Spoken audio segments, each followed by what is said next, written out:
वैदिक पर्सपेक्टिव के इस YouTube चैनल को सब्सक्राइब करें, वीडियो को लाइक व शेयर करें। ओम ऊर्ध्व उ शूनः ऊतये तिष्ठा देवा न सविता ऊर्ध्वो वाजस्य सनिता यत अंजभिः वाक्तभिः विवयामहे। ऊपर संस्थित हो भली भांति सौंदर्य पूर्वक हमारी रक्षा के लिए सर्वोत्पादक दिव्य कर्म करने वाले के समान। ऊपर है वाज का सेवन करने वाला, जिसको अंजियों द्वारा विद्वानों द्वारा हम विशेष रूप से आहूत करते हैं हमारे लिए। यह जो मंत्र लिया गया यह ऋग्वेद के प्रथम मंडल के 36वें सूक्त का 13वां मंत्र है। इसका उदाहरण क्या मिलता है? द्वापर युग में भगवान श्री कृष्ण ने इन्होंने युद्ध से पहले शांति दूत बनकर प्रयास किया, और जब दुर्योधन ने बिल्कुल नहीं माना तभी जो है भगवान श्री कृष्ण ने युद्ध की घोषणा की। तो अंतिम उपाय हमारा है शांति स्थापित करना, समझौते के प्रयास करना और वार्ताओं को सफल बनाना। यह हमारा उद्देश्य होना चाहिए, हमारा आधार होना चाहिए। साथ ही साथ हम नियम और मर्यादाओं का पालन सदा करें। युद्ध के समय निर्दोषों, निर्बलों, स्त्रियों, बच्चों पर आघात नहीं और छल कपट से भी बचना है। यह जो है हमें इसका ध्यान रखना होगा। युद्ध के नियमों का पालन करना अति आवश्यक है और हम मर्यादाओं से चलें, तभी वह धर्मयुद्ध माना जाएगा। जिस प्रकार भगवान श्री राम ने रावण के विरुद्ध युद्ध में भी मर्यादाओं का ध्यान रखा था, और उन्होंने जब रावण का वध हुआ तब सम्मानजनक ढंग से उनका अंतिम संस्कार किया गया। तो ये होती है मर्यादाएं। इस प्रकार जो है धर्मयुद्ध के कुछ नियम होते हैं, इनका पालन अति आवश्यक है। और भी धर्मयुद्ध के आधार हैं, जैसे कि अहंकार नहीं, कर्तव्य बोध होना चाहिए।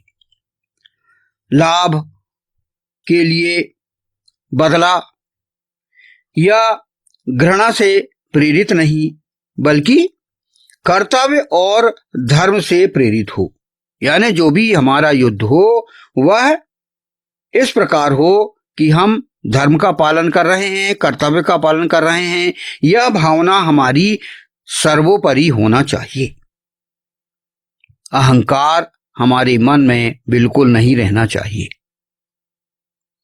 तभी वह धर्मयुद्ध या वाज कहलाएगा। और जब इस धर्मयुद्ध का जो परिणाम हो तो वह लोक कल्याण के लिए हो। जो भी इसका अंतिम निर्णय हो, जैसे कि संघर्ष हुआ और संघर्ष के बाद शांति, न्याय और व्यवस्था की स्थापना हो, सिर्फ सत्ता परिवर्तन ना हो, तो इसका ध्यान रखना अति आवश्यक है।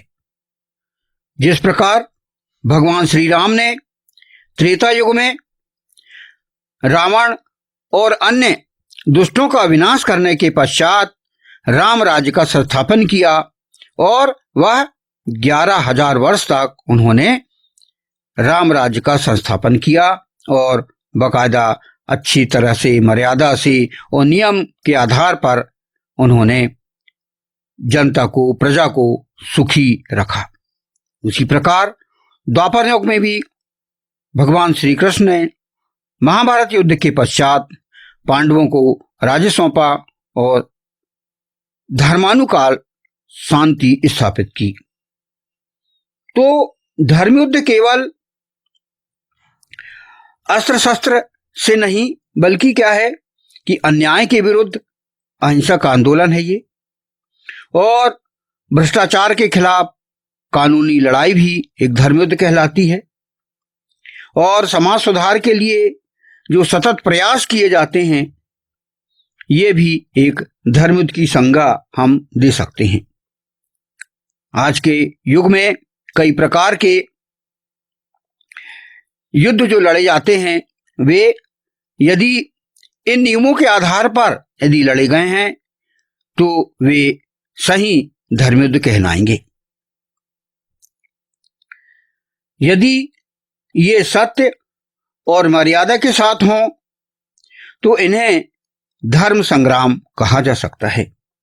अर्थात हम अंत में क्या कहें धर्मयुद्ध के विषय में कि जो धर्मयुद्ध हो या वाज हो वह जनहित के लिए हो, धर्म संस्थापन के लिए हो, मर्यादाओं की रक्षा के लिए हो और प्रयास हम करें कि अंतिम उपाय हो युद्ध, और युद्ध के पश्चात लोक कल्याण के आधार पर प्रजा सुखी रहे और सभी के लिए सुख शांति स्थापित हो, तभी वह धर्मयुद्ध कहलाता है। तो धर्मयुद्ध के विषय में हमने यह जानकारी लिए कि धर्मयुद्ध क्या होता है, और इस मंत्र के आधार पर जो भी इस प्रकार के उचित धर्मयुद्ध लड़ता है तो ईश्वर अपनी नजरों में वह बिठाए रखता है और उसे जो है ऊंचा स्थान देता है। प्रजा भी इस प्रकार के लोक कल्याणकारी धर्मयुद्ध को स्थान देती है और ऐसे जो धर्मयोद्धाओं को वह सम्मानजनक स्थिति में रखती है और वे सम्मान के पात्र होते हैं और वे ईश्वर की नजरों में भी ऊंचे उठे रहते हैं।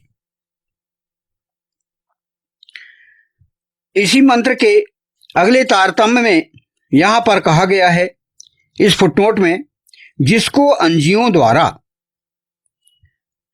मंत्रांश है यत अंजी भी है। इस मंत्रांश के अंतर्गत जो है यहां पर बताया गया है कि अंजियों, यहां पर एक शब्द आया है अंजियों,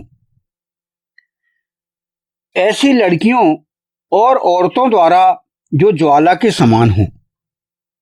अंजी ऐसी लड़कियों और औरतों को कहा जाता है जो अग्नि ज्वाला की तरह ज्वलनशील और प्रकाश विकीर्णक हों। तो अंज का अर्थ यहां पर लिया गया है ज्वलनशील और प्रकाश विकीर्णक। प्रकाश की ले जाने वाले ईश्वर के आज्ञाकारियों को ऐसी लड़कियों और औरतों से संबंध बनाकर उनका मानव हित में, जनहित में पूर्ण रूपेण योगदान सुनिश्चित करना है। इसी कारण उनकी रक्षा के लिए धर्मयुद्ध तक लड़े जाते हैं। यहां पर बात समझने का हम प्रयास करें कि जो अंजी है, यहां जो शब्द आया है कि जिसको अंजियों द्वारा, ऐसी लड़कियां और औरतें जो कि उनके अंदर एक विशेषता होती है जो कि हर किसी में नहीं होती, ऐसी विशेषता, वे ज्वलनशील और प्रकाश विकीर्णक होती हैं, ज्ञानवान होती हैं और उनके अंदर कोई क्रांति करने की ज्वाला धधकती रहती है।